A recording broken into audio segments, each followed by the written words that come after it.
In the mansion where every detail exuded power, the millionaire believed he controlled everything and everyone.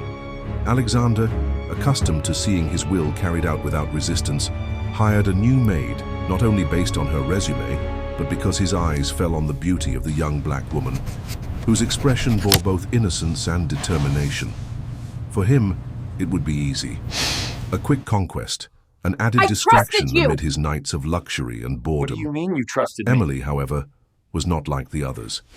He believed he could manipulate. Her every gesture concealed a dignity he hadn't yet recognized, and it was there, at the silent beginning of a work routine, that the millionaire discovered that nothing would be as easy as he imagined. The first glances were strategic, the invitations subtle, the attempted seduction wrapped in gifts and promises. Alexander believed he could only snap his fingers for Emily to surrender to the allure of his fortune.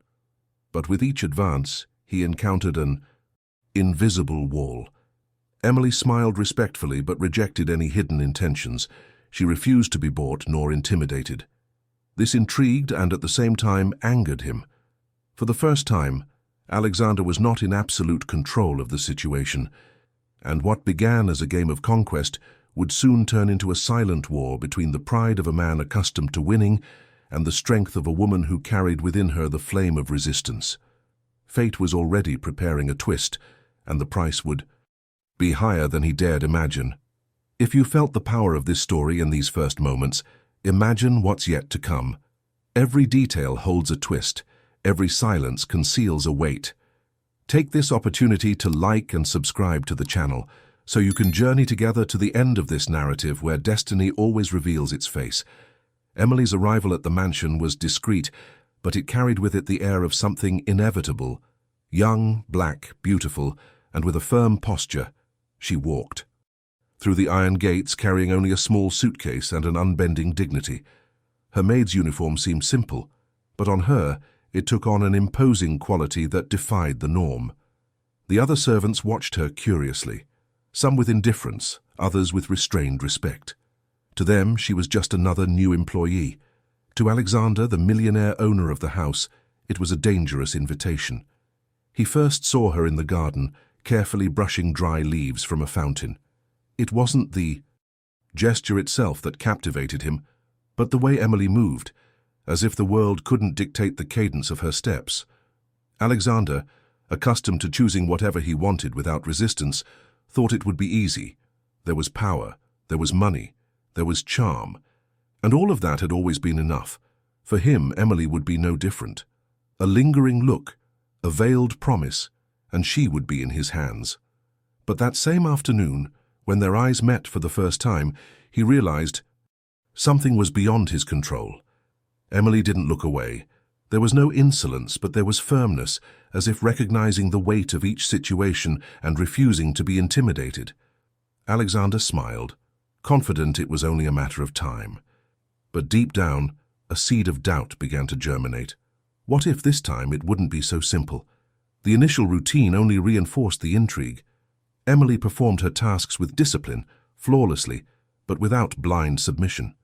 She knew how to serve, but wouldn't allow herself to be reduced to an invisible object. She treated Alexander with respect, but never with flattery. When he ventured calculated phrases, she responded politely, but also with clear boundaries. This attitude, far from alienating him, only heightened his interest. For Alexander, the difficulty was like a spark that further ignited the desire to conquer. What he didn't realize was that Emily carried with her a past that had taught her not to bow to easy promises. Every refusal she gave wasn't just resistance, it was survival. And every suppressed smile was a reminder that dignity isn't for sale, no matter how hard you try to buy it. In the mansion, tension grew silently. Helena, Alexander's wife, soon noticed the strange look her husband was giving the new employee. Her instinct, sharpened by pride, warned that something was amiss.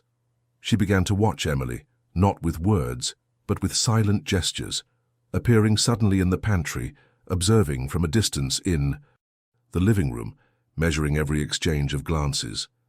Emily felt the weight of this surveillance, but she didn't back down. Her presence, far from diminishing, became even more visible. The millionaire, in turn, found himself torn between two worlds. On one side, the power that had always guaranteed him everything he wanted.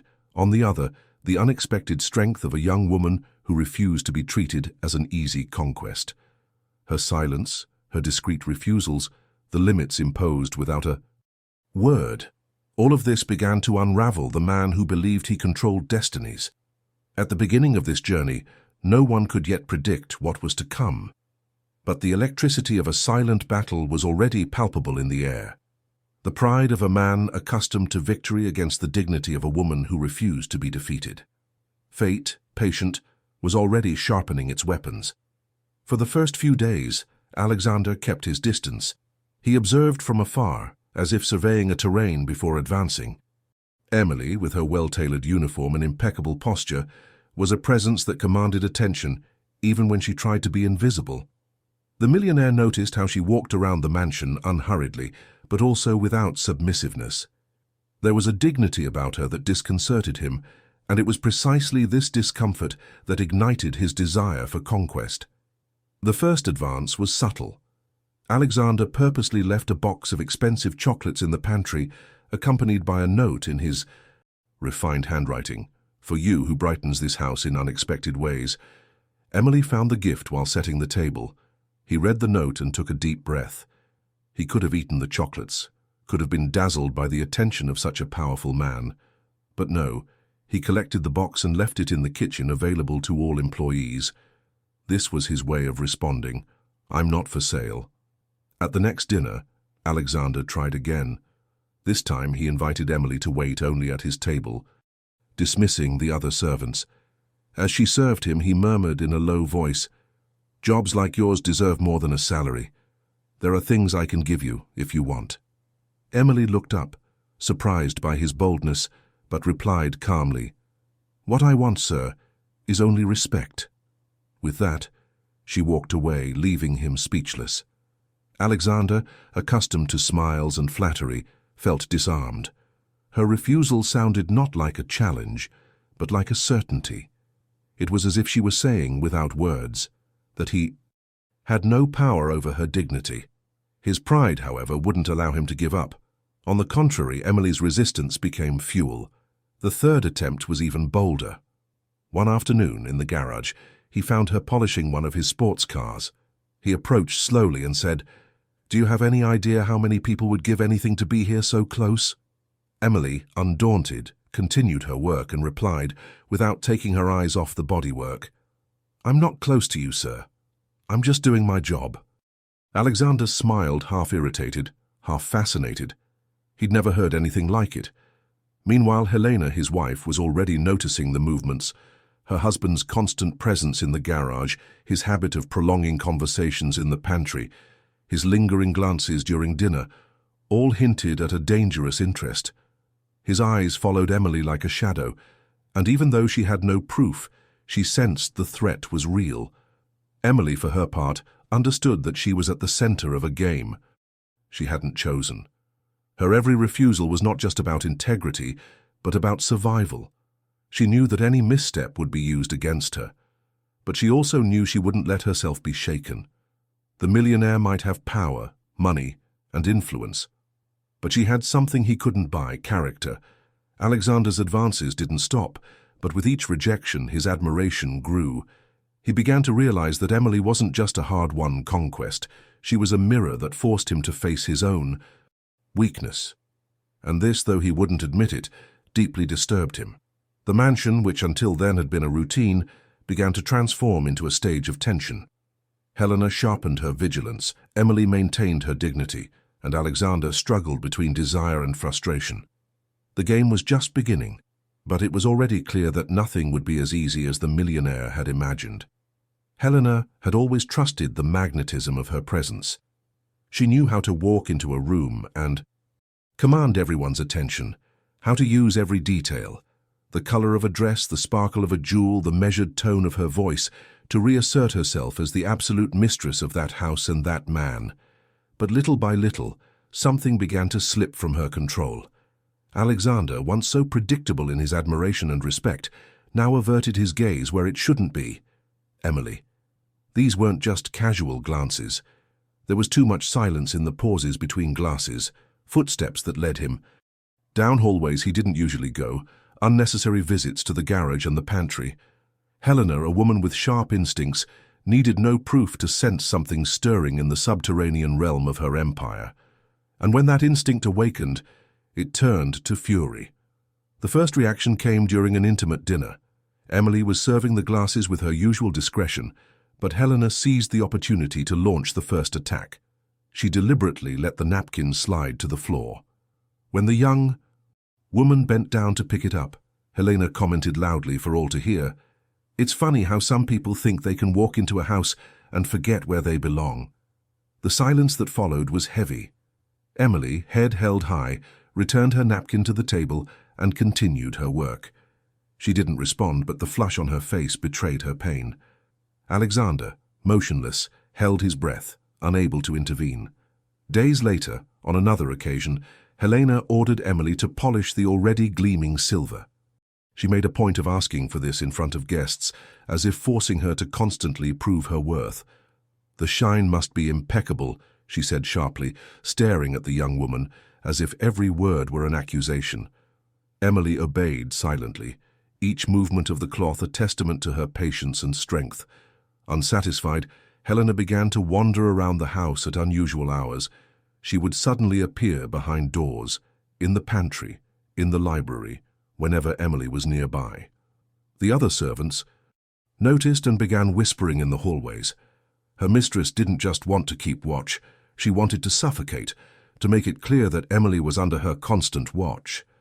Emily, however, endured.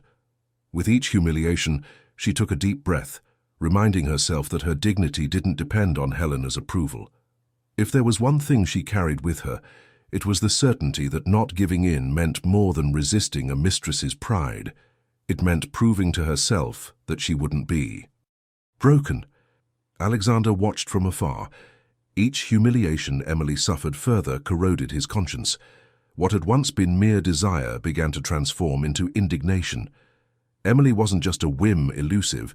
She was a woman who faced Helena's subtle violence every day and still maintained her composure.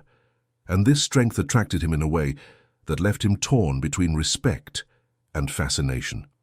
Helena, noticing her husband's growing silence in the face of her provocations, interpreted it as a sign of weakness. He failed to realize that in truth that silence was the seed of a rebellion growing within him. The more she tried to humiliate Emily, the more she revealed her own cruelty. And the crueler she seemed, the more Alexander saw the difference between the two women, one sustained by pride, the other by dignity. In the mansion, the mood grew increasingly heavy. The air seemed thick, conversations heavy with subtext.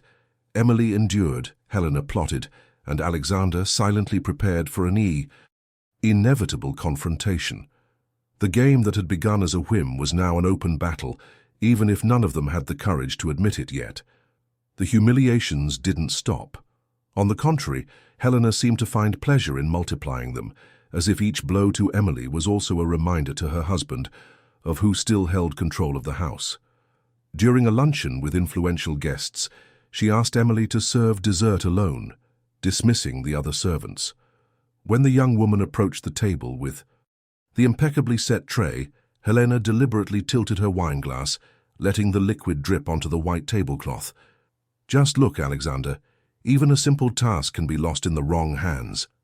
Her voice carried venom, and the guests' eyes fell on Emily like blades. Emily, however, didn't react with tears. She took a deep breath, silently cleaned up the mess, and continued serving. Her eyes, though teary, remained erect. There was pain, yes, but there was also something her mistress couldn't erase: dignity. And it was precisely this dignity that began to crack Alexander's posture. He watched. Every cruel gesture from his wife, every stubborn silence from Emily, was a hammer pounding against his own pride. It was no longer just desire that he felt for the young woman, it was indignation. He realized she endured humiliation not out of weakness, but because she didn't want to lose herself. It was strength, not submission. And that strength left him divided, distraught. The following night, Helena ordered Emily to clean the stairs on her knees, in front of guests arriving for another social event. The sound of the cloth dragging on the marble echoed through the hall, becoming a cruel music. Alexander descended a few steps, stopped, and observed the scene. His stomach churned. His guests passed by, some pretending not to see, others casting uncomfortable glances. One of his oldest friends approached and commented quietly, "Don't you think you're overstepping your bounds?" "Alex?" The phrase, though whispered, struck like a sentence. Alexander realized that silence no longer protected his image. On the contrary, it was beginning to destroy it. Later, when he found Emily alone in the pantry, he handed her a glass of water and said softly, "This has to end." Emily stared at him for a moment. There was no pleading in her eyes, just the knowledge of someone who already knew. Either he took a stand, or fate would take it upon himself. Helena, watching from afar, noticed the tension in the air. Her husband's steady gaze, his almost protective gesture toward the maid, the silence that was no longer an omission, but rather a suppressed revolt. She felt her controls slip through her fingers like sand. The entire mansion seemed to breathe this conflict. The servants murmured in the hallways, the guests sensed the rift, and Emily, even with her head held high, carried the weight of being at the center of a war she hadn't chosen. Alexander knew he was reaching his limit. His silence, once a weapon, was now becoming a prison, and it wouldn't be long before he would have to break the chains, even if it cost him more than he was prepared to lose. That morning, the mansion seemed shrouded in a haze of tension. The hallways, once a stage for silent routines, now vibrated with rumors. Alexander descended the stairs with firm steps, but the weight of his indecision seemed to echo off the marble. The night before, the image of Emily kneeling, forced to clean the steps in front of everyone, burned like fire in his memory. He knew he had crossed the line, not her but himself, by allowing his wife to turn the house into a spectacle of humiliation. Breakfast was served in silence. Helena, haughty, graced the table with false smiles. Emily moved calmly, maintaining her composure, but Alexander broke the ritual. When Helena dismissively commented, "Even serving bread seems like a difficult task for some people," Alexander slammed his fork down on his plate. The metallic sound reverberated like thunder, and everyone stopped. He looked directly at his wife and said firmly, "It's perfect. Don't talk to her like that anymore." The silence that followed was absolute. Emily froze for a moment, in disbelief. Marta, the housekeeper, looked away to hide a brief smile. Helena, however, felt the blow. Accustomed to having the last word, she had never imagined Alexander would dare correct her in front of the servants. The venom she had been hiding spilled over her, but she didn't respond. Not there, not at that moment. After that day, something changed in the mansion's corridors. The servants, previously afraid to approach Emily, began to treat her with visible respect. She was no longer just the young woman who endured humiliation in silence, but the woman the man himself had defended. The whispers in the hallways changed tone. Now they spoke of courage, of dignity. Emily, though not seeking recognition, felt the weight of the change. Alexander's gesture had placed her in a different place, not as a conquest, but as someone who deserved to be heard. Helena, on the other hand, was seething. Deep down, every detail seemed like proof of her defeat. When she saw Alexander stop for a few minutes in the pantry just to thank Emily for making coffee, her heart burned with rage. When she realized he was following her with his eyes as she crossed the room, it was as if the ground had been pulled out from under her. It was more than jealousy. It was a loss of territory. Alexander also noticed the transformation within himself. The silence that had previously paralyzed him now began to become a voice. He realized that Emily was not just a complicated desire, but a mirror forcing him to look at his own cowardice. Defending Emily before his wife had been only the first step, but within him grew the conviction that there was no turning back. That night, as he walked through the garage, he found Emily putting away the last of the cleaning supplies. He stopped in front of her and said, his voice low but firm, "Respect is the only thing I can guarantee." Emily looked at him, Her eyes, tired but firm, reflected something greater than gratitude. They reflected the certainty that, even if everything turned against her, she would not break. And it was in that exchanged silence that Alexander understood. The battle was no longer about desire or conquest. It was about justice. And the mansion, once a scene of empty luxury, was beginning to transform into a stage for a war between pride and dignity, a war in which he finally felt compelled to choose sides. Helena no longer slept peacefully. Every silence her husband gave her at the table was like a knife. Every distant glance from Alexander seemed to betray that her power over him was fading. Her pride, wounded to the bone, turned to paranoia. And when the pride of a woman like Helena bleeds, cruelty becomes inevitable. In the room lit only by the lamp, she paced in circles, plotting in silence. She decided that if she couldn't destroy Emily through humiliation, she would do it through accusation. The next morning, he ordered the staff not to enter the library. He said he wanted privacy to organize documents. But in reality, he hid among the lower books an expensive gold watch, a piece Alexander treasured as a family heirloom. That evening, at a small dinner, he faked the disappearance.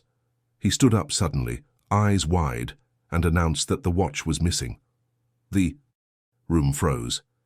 "And who passed by the library today?" he asked, looking directly at Emily.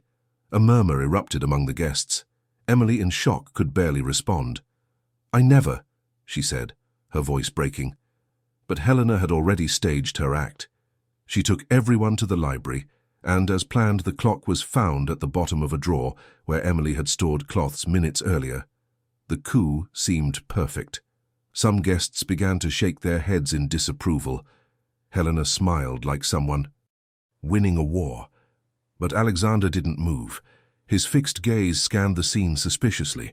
Unlike the previous time, he wasn't fooled by his wife's plight. He'd noticed details that others would have missed.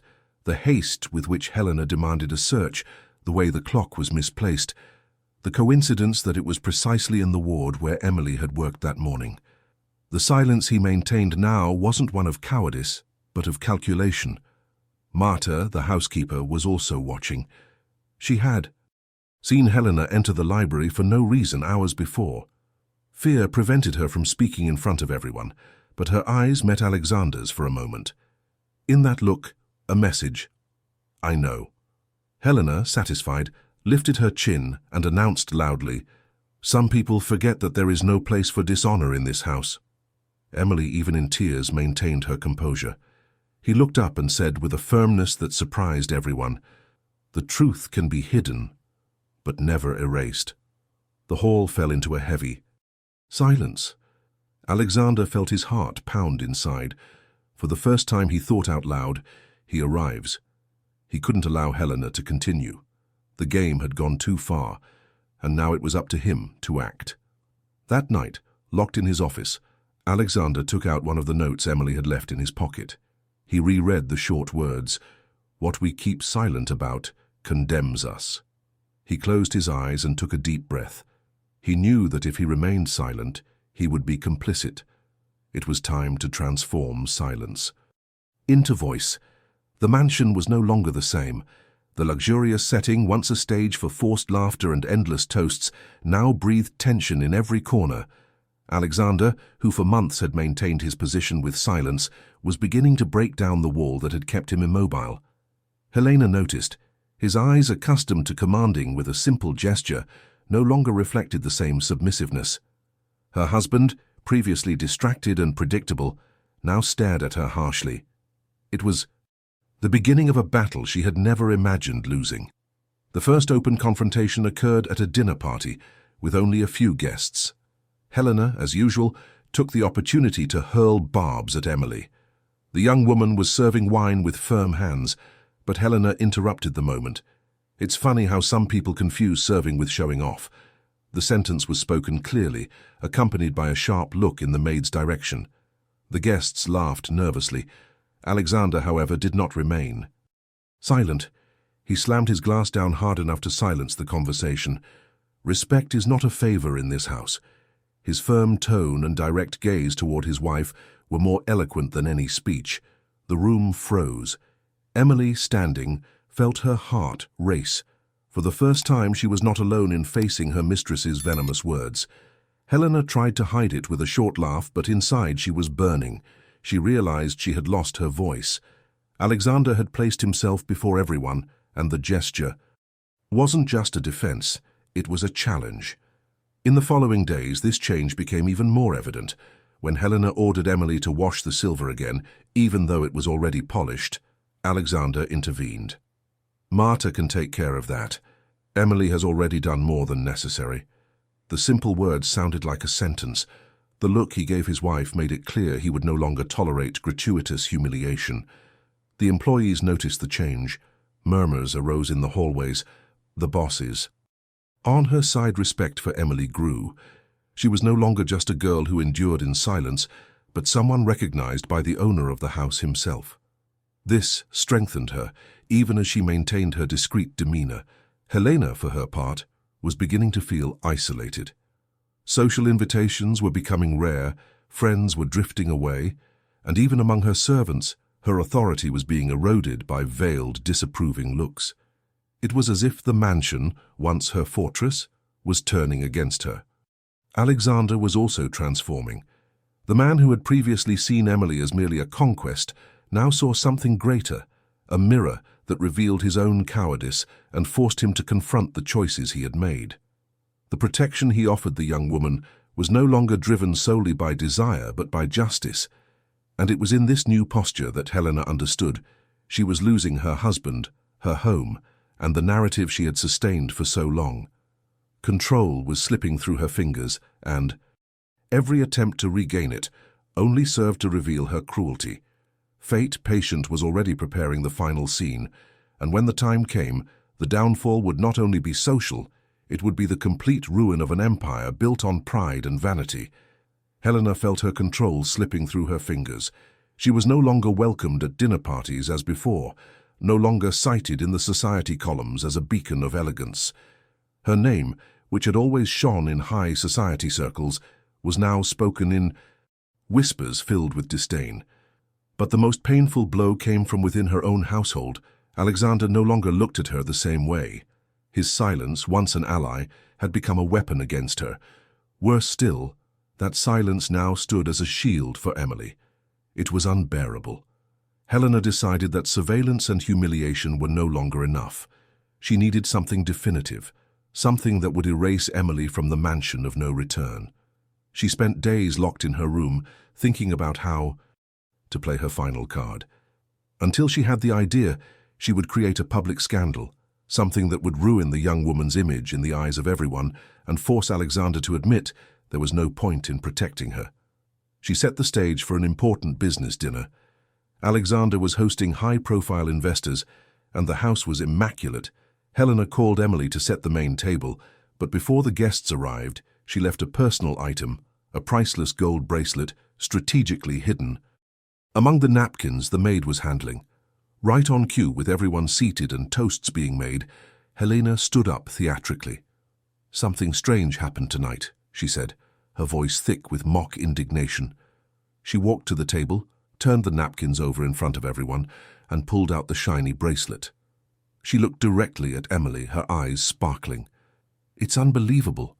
Even in our home, among our most trusted, there are those who dare to betray us." The room erupted in murmurs. Emily, motionless, seemed in disbelief. Tears wanted to fall, but she raised her head. "I didn't touch that," she said, her voice firm, even though it cracked. Alexander watched, his gaze hard, trying to absorb every detail. He didn't see any fault in her, but he clearly saw his wife's act. Before Helena could finish her piece, Marta, the housekeeper, intervened. "Excuse me, madam," she said firmly, "but I saw you fiddling with those napkins before dinner." Shock ran through the room. Helena stood frozen for a few seconds, unsure how to respond. She tried to laugh it off, saying she was just adjusting details, but it was too late. The venom had spread, but against herself. Alexander stood. His voice was firm, deep, and carried through the room like thunder. "Enough! There will be no more unsubstantiated accusations in this house, and there will be no more games played against those who cannot defend themselves." Emily stood, her eyes filled with tears, but not with shame, with courage. The dignity she had maintained in silence all along now became her most powerful defense. Helena, desperate, tried to justify herself, but each word seemed only to pave the way for her own downfall. At that moment, everyone realized the boss had lost the war. Karma, silent and patient, was finally about to deliver its sentence. Night fell heavily on the mansion, but there was no party, no guests, only the echo of footsteps that sounded different in hallways accustomed to applause. Helena descended the stairs with her face held high, still wrapped in her red dress like armor. But behind the haughtiness were tired eyes, marked by defeat that was becoming impossible to hide. Her last trap had failed, and now the silence of the house screamed louder than any words.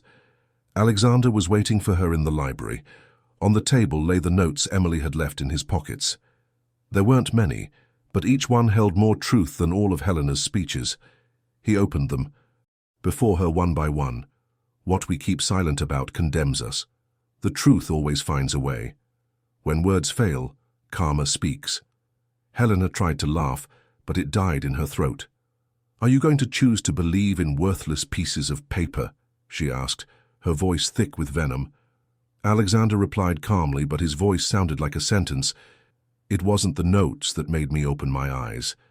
It was you." The room fell silent. Helena understood that, in that moment, she had lost everything. Not only control of the house, but also the last shred of power over her husband. Emily, who had been summoned to the library, entered hesitantly. She wore her uniform as always, but there was a different firmness about her. She was no longer the young woman who endured humiliation in silence. She was the woman who had stood her ground when everything conspired against her. Her teary eyes met Alexander's, and she stood her ground without saying a word. "From today on," Alexander said, "there will be no more lies in this house." The weight of the declaration reverberated through every wall. Helena tried to respond, but her own image was already shattered. Friends had abandoned her, society had isolated her, and now even her home was turning against her. She left without saying goodbye, enveloped in the same silence she had so often used as a weapon, but which now became her prison. Emily didn't smile. She didn't celebrate. She simply took a deep breath, as if returning to her body the air it had been denied for so long. The mansion, once a scene of humiliation, now became witness to a turnaround no one had believed possible.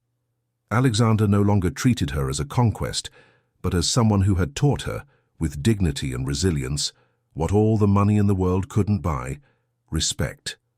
That night, the mansion's chandeliers still shone, but a new light reflected in every corner, the light of justice.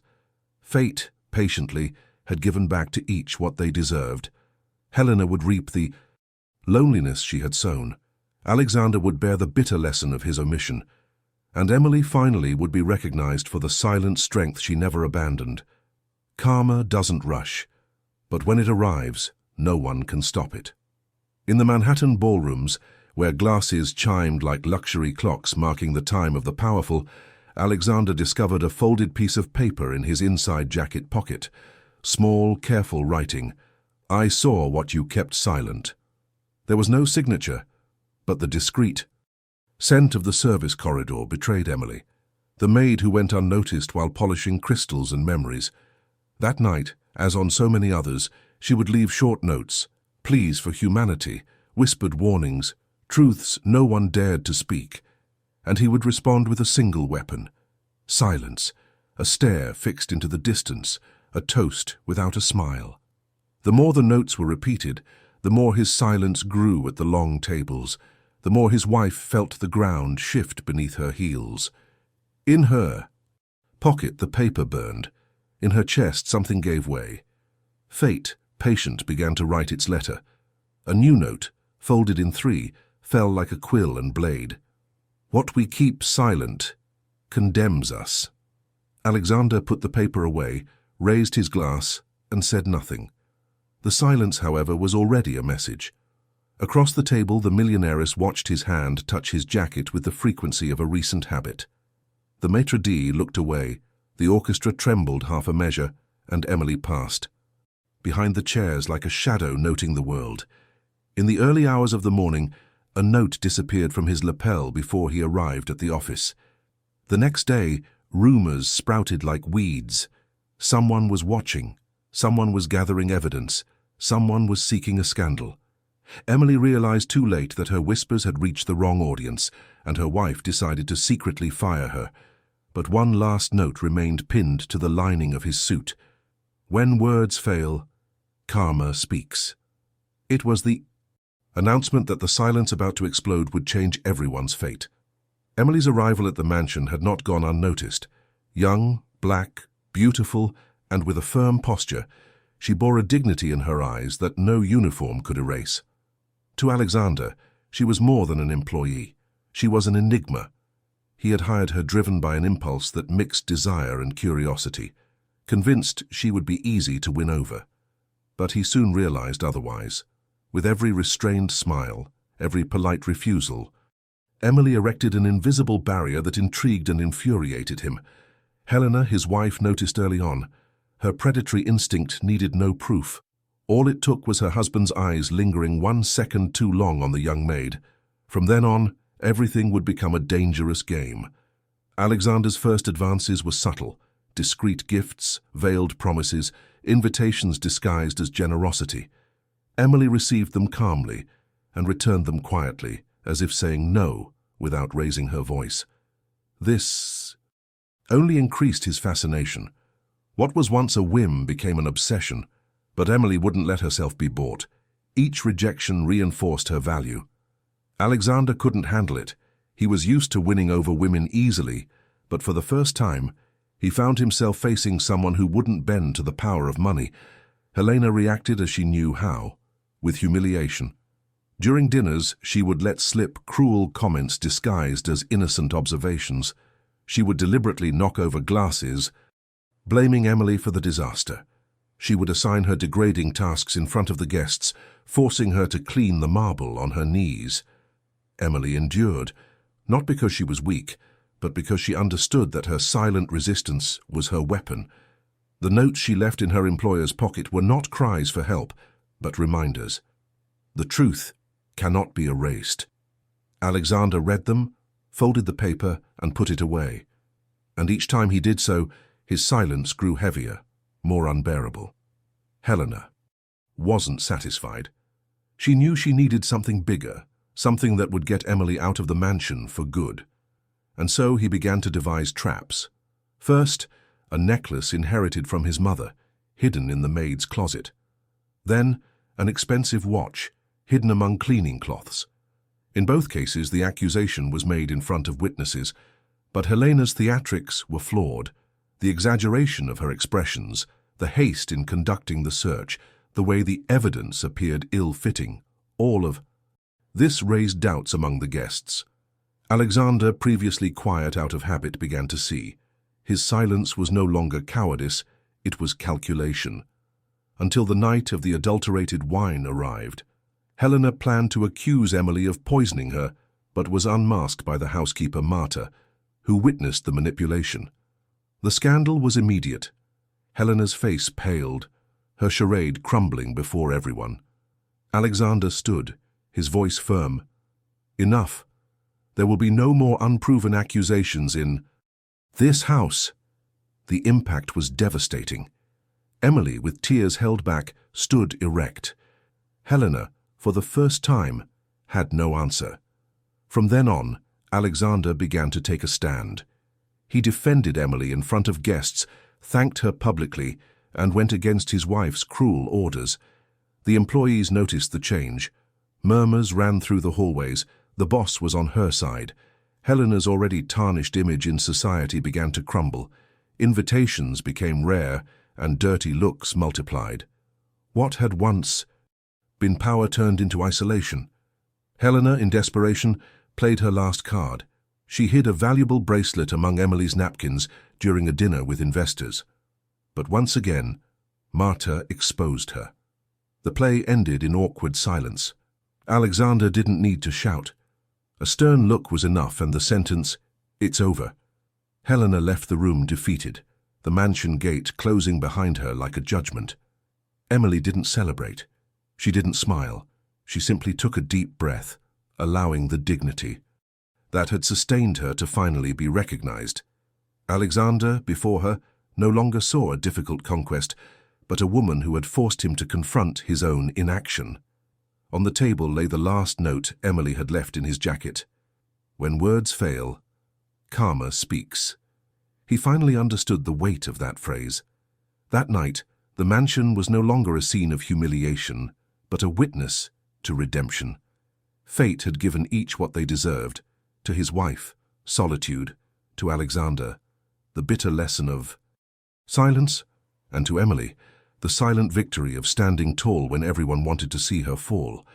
And so, as the chandeliers went out and the city slept outside, the echo of that phrase seemed engraved on the walls. What we keep silent condemns us. But the truth always finds a way. If this story touched you, leave a like, subscribe to the channel and comment, "Fate always takes its toll."